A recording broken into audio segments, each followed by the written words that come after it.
I'm Mark Callion, Mr. Saltwater Tank, and this is Mr. Saltwater Tank TV. In the last episode of Mr. Saltwater Tank TV, I talked to you about zero TDS water and why you should only use zero TDS water for your tank. And as promised, today I'm going to be talking to you about RODI units, what they are, how they work, and how to pick one for yourself. And if you already have an RODI unit, I'm going to be showing you some tips and tricks to make sure your unit is working as efficiently as possible, and some other uses for RODI water that I bet you haven't thought of. A lot of people say to me, Mark, why do I need my own RODI unit? My local fish store sells RODI water, so can I just buy it from them? Or they think, man, my tank's too small. I don't use enough RODI water to make it worthwhile. Well, here's why I recommend that you do have your own RODI unit. Number one, quality control. By having your own unit, you can know how long it's been since you've changed out those filters. And you can test to make sure the water coming out of it is zero TDS. Number two, emergency planning. By having your own RODI unit, if something goes wrong at 2 a.m. when most things go wrong with fish tanks, you're not going to be able to call the fish store and say, hey, I need some RODI water, can I come in? Sorry, they're not going to answer their phones. If you have your own RODI unit, then you're going to have plenty of RODI water on hand to handle any emergency that's going to come up. And the last reason why I recommend that you have your own RODI unit is that it's actually going to save you money. And here's how. Remember when you would walk into the gas station to pay for gas and you get, a candy bar and a soda and a bag of chips, and then you walk out and go, well, how did I get all this stuff? Well, the same thing applies at the fish store. You walk in to just buy RODI water, then you walk out with some fish, some corals, some supplements, and hopefully your RODI water as well. Well, the less that you're in the fish store, the less extraneous spending that you can do, keeps more money in your pocket. So, quality control, emergency planning, money in your pocket. 3 big reasons to have your own RODI unit. An RODI unit works by passing water through a series of filters, a membrane, and finally a deionization bed. This unit is a 4-stage unit. There is a sediment filter, a carbon filter, an RO membrane, and a DI bed. The sediment filter removes large particulates from the incoming water. The sediment filter should always be a depth filter, meaning the pore size of the outside of the filter is larger than the inside. This will keep the filter from clogging prematurely. Also make sure the sediment filter is at least a 1 micron filter, meaning it will stop particles 1 micron or larger. Next up is a carbon stage, which removes chlorines, metals, and other dissolved junk from your water. The pore size on the carbon filter should be equal to or as close to the same size as the pores on the sediment filter. You don't want junk to make it past your sediment filter and then to clog your carbon filter. A lot of people think going to Lowe's or Home Depot and picking up a residential RO unit will be fine for their tanks. This actually isn't a good idea, and here's why. Number one, those are just RO units. They don't have that much needed DI or deionization step needed to get our RODI water down to zero TDS. And number two, the filters on these residential RO units are only rated between 1,000 to 3,000 gallons.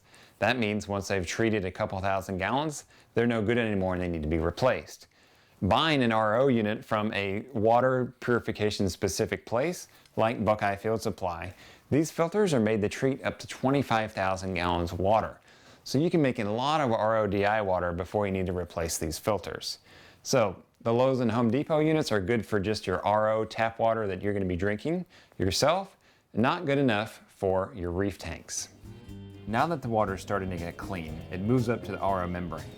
The RO membrane forces water through the tiny holes that purify the water. Make sure your RO membrane is a name brand membrane. FilmTech is the best, and you can always depend on it to clean your water. Flush kit, seen here, is used to flush out particles that can settle on your RO membrane while you aren't using it. Having a flush kit can make your membrane last longer and work harder for you. Here's a tidbit of information that can really make your RODI unit hum. You want the pressure coming into your RO membrane to be between 40 and 50, ideally 50 psi. The higher the psi, the more efficient that membrane is working. Now if it's below 40 psi, that can mean one of two things. Number one, your filters are clogged and they need to be replaced. So you can use that pressure gauge to let you know when these filters have done their thing. Or number two, the water pressure in your house isn't enough to drive that membrane to make it work as efficiently as possible.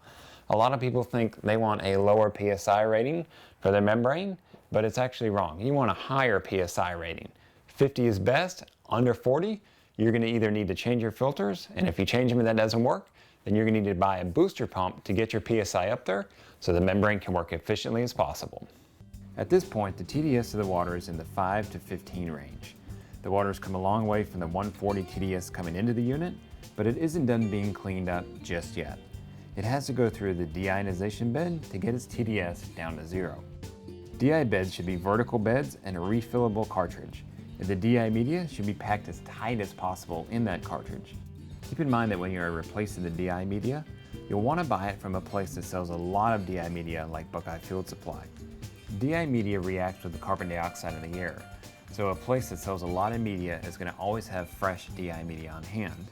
And you want to make sure that you're always getting DI that's coming in a vacuum sealed bag. One piece to look for in an RODI unit is to make sure the maker uses quick connect fittings. These fittings make for an easier installation and a tighter seal. The same goes for the canister housings. These housings should fit tightly with a good seal on the O-ring so they don't leak. One of my older RODI units didn't use quick connect fittings, and one of these fittings leaked, which ended up flooding my garage. Oops. Now that I have my new RODI unit, I don't have to worry about that happening anymore. Finally, the whole unit needs to be held together with an aluminum bracket. Aluminum won't rust and is strong, so the unit will hold together over the long term. Sometimes steel brackets are used in RODI systems, but you should be looking for an aluminum bracket. And that's an RODI unit for you. Here's a great add-on accessory that I think is essential for any RODI system. It's a dual inline TDS meter. And what this lets us do is check the TDS of the water coming into our unit and the TDS of the water coming out at the same time. So I'm making some RODI water right now, and I can see that the TDS of the water coming in is 133. That's about expected for my house here in the wintertime. Now, if I want to check the TDS of the water coming out, again, I'm expecting it to be 0, and anything above 0, I'm not going to take. Throw the switch, boom, 0 TDS coming out of my unit. That lets me know my unit is doing its job, and it's letting me know that the water I'm making is acceptable for my tank. One fact about RODI units is that they are pretty wasteful of water. For every 1 gallon of good 0 TDS RODI water that I get, I'm going to throw about 4 gallons of wastewater down the drain line of my unit.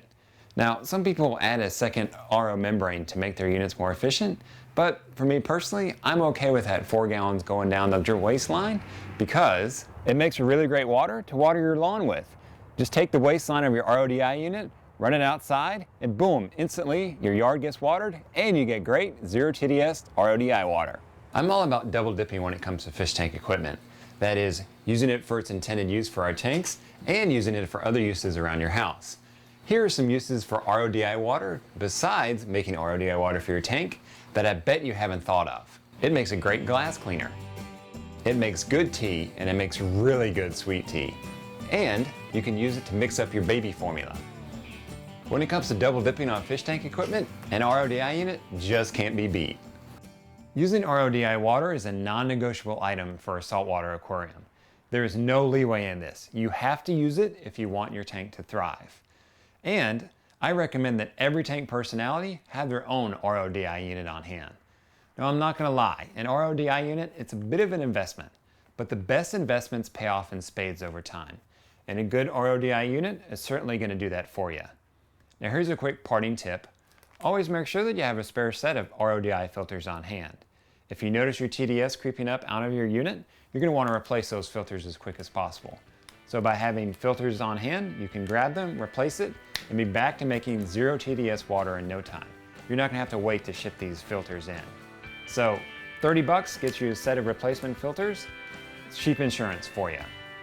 So this has been Mr. Saltwater Tank TV. I'm Mark Callahan, Mr. Saltwater Tank. Until next time, have a good one, enjoy your tanks, and know your tank personality.